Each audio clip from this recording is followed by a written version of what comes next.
কেউ যদি দাবি করেন যে আমরাই সংস্কারের দাবি নিয়ে এসেছি।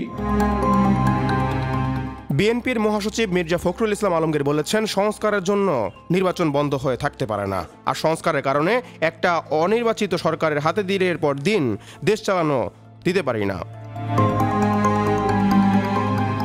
মূল দায়িত্ব হচ্ছে সংস্কার করতে চান সংস্কার করবেন, সেই সঙ্গে একটা নির্বাচন করবেন যে নির্বাচনটা সকলের কাছে গ্রহণযোগ্য হবে।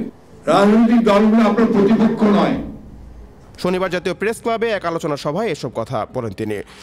24-এর ছাত্র জনতার অভ্যুত্থানের চেতনায় সবাইকে ঐক্যবদ্ধ করে ষড়যন্ত্র প্রতিহত করা শীর্ষক সভার আয়োজন করে জাতীয় গণতান্ত্রিক পার্টির একাংশ। মির্জা ফখরুল বলেন, সংস্কার কোনো নতুন ধারণা নয়, আর সংস্কার একটি চলমান প্রক্রিয়া।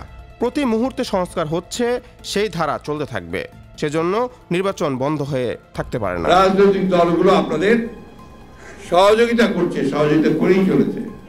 আপনারা এই রাজনৈতিক দলগুলোর সঙ্গে কোনো কথাবার্তা বলছেন না, সহযোগিতা ওইভাবে করছেন না।